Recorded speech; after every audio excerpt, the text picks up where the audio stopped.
Imagine falling into a ditch. It's dark, lonely, and all of a sudden, a bunch of rocks just pile on top of you. You keep trying to climb out of this ditch, but more and more rocks pile on top of you. At the exact moment you want to give up, you see a crack of light just shine up at the top, and all of a sudden, a rope falls down right next to you. So, you grab the rope, check to see if it's sturdy, and then you start climbing up. And slowly, you're getting closer to the top. You feel like you're almost there, and all of a sudden, the rope snaps. And you fall back all the way down, bruised and beaten up. This ordeal is one faced by patients of major depressive disorder who are going through relapse. According to the DSM-4, the official coding system for mental disorders, major depressive disorder is a mood disorder that encompasses low mood along with the feeling of helplessness. In order to treat major depressive disorder, most patients go through a combination of drug therapy and talk therapy. While drug therapy works for most patients, some it does not work, and with those patients, they end up going into relapse. According to a report by the University of Texas Counseling and Mental Health Center, dated July 24, 2008, relapse occurs because sometimes medication that's given to a patient does not fit with their brain chemistry and what the medication is supposed to do. In turn, the patients who may have seen some sort of improvement in their depression fall all the way back down to relapse. On top of this, doctors are not able to diagnose whether a medication is working or not until 6 to 8 weeks after a medication is given. And on top of that, they are not able to have any biological marker to test whether a medication is working. Well, this may all change today with a new treatment for major depression. According to a UCLA medical journal titled The Vital Signs, dated September 14, 2009, Dr. Ian Cook, Dr. Carl Burgoyne, and Dr. James McCracken have created a test called the Antidepressant Treatment Response Marker, or ATR. With this test, the ability to treat major depression for patients may have the possibility of being revolutionized in order to help patients avoid the fatal effects of relapse. Today, we're going to look at this ATR test by first looking at how medication and treatment of depression is done today, and also the effects of relapse. After that, we'll look at the ATR test itself, and finally, we'll look at some future implications. But first, let's look at how treatment of depression is done today and the effects of relapse. According to the Harvard Medical Journal, dated August 31st, 2009, usually the brain creates two types of chemicals, serotonin and norepinephrine. And these two chemicals regulate the feel-good center of the brain.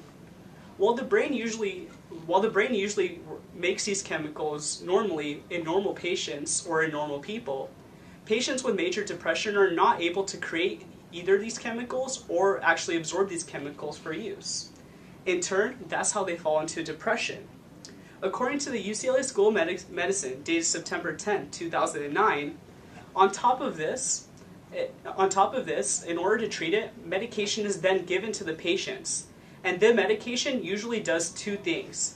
First, they either work to make sure that the brain is making these chemicals, and on top of that, they work to actually ensure that the brain in turn will absorb these chemicals. Where relapse occurs is when either the medication does not solve for the treated effects or the medication does not follow the brain chemistry of the patients, and in turn that they relapse. In a personal interview with a panel of depression patients, relapse occurs, and when relapse occurs, they face many of the effects that patients of withdrawal syndromes are going through.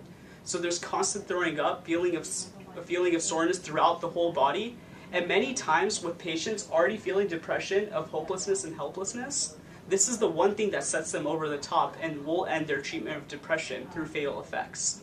So as we can see, through relapse and without all of this,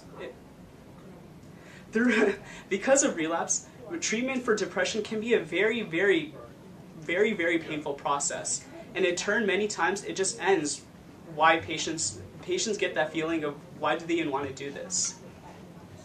Now that we've looked at how depression is treated today, let's look at the ATR test itself and see how it can change all of these issues. According to the UCLA School of Medicine, dated September 10, 2009, The ATR, or the Antidepressant Treatment Response Marker, is a painless 15-minute test that uses quantitative electroencephalography, or QEEGs, in order to test the brainwave patterns of a patient. In a study called the Biomarkers for Rapid Identification for Treatment Effectiveness of Major Depressive Disorder, this test took a total of 375 patients with major depressive disorder and took their baseline brainwave patterns to see how their brains worked with their depression. After that, they were given a normal dosage of medication and given a normal timings to take these medications. 1 week later, these same patients were brought back and their QEEGs were taken again to see how their brainwave patterns were. If these brainwave patterns actually changed, then there was a chance that this medication was working and these patients can get out of their depression. But if the brainwaves have not changed, then the effects of relapse actually are higher. Now that we've looked at how this ATR test itself works, let's look at the successes of it.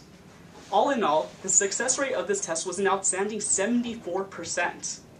But the success rate may be flawed though. In a report written by Dr. John Grohol, dated September 13, 2009, this test mostly worked on two types of medication, Wellbutrin and Lexapro. But in a personal interview with one of the founders of this test, Dr. Ian Cook, I learned that this assumption cannot be taken into place because how early in stages this test is. In turn, they need to have future testing in order to see why this only worked for mostly these two medications. But the 74% success rate makes this the most successful attempt to date for a depression medication, and has caught the eye of the National Institutes of Mental Health. In turn, they have now funded 2 more projects in order to do this ATR test. Now that we've looked at how the test itself works and the successes of it, let's look at the future implications. The 2 biggest implications of this test is the ability to save money and the ability to save lives. First, let's talk about the ability to save lives. In a report by the National Institutes of Mental Health, suicide is the 3rd leading cause of death in America. And out of all of these suicides, 64% of them are because of some sort of major depression. With this new test, the treatment times for depression are able to be drastically cut, and in turn, the fatal effects of this depression can be dropped as a result of this test. On top of this, the treatment times for treatment for depression has only increased, and that brings us to the ability to save money through this test. According to the Psychology Today, dated July 24, 2009, depression has cost companies in excess of $1.4 billion a year in lost productivity. And on top of that, treatment for depression has tripled this past year alone. So with depression rates spiraling out of control in our country, the cost of depression is only going to go higher. An official billing report by Kaiser Hospital states that a week in the hospital costs around $15,000 to treat depression, and a 1-mile ambulance ride alone costs $1,000. While insurance companies usually pay for these costs in full, many patients do not have health insurance, and in turn, those costs are usually passed on to the taxpayers. So today, we looked at the ATR, which can help drastically cut depression times and speed up the treatment for depression. First, we looked at how depression is treated today and the effects of relapse. Next, we looked at the ATR test and the successes of it in its trial runs. And finally, we looked at future implications. Going back to that lonely ditch, you're sitting there, bruised and frustrated from failing once. With this new test, there's new hope that a new and stronger rope can come in and pull you out of this ditch, so you can get back to your life.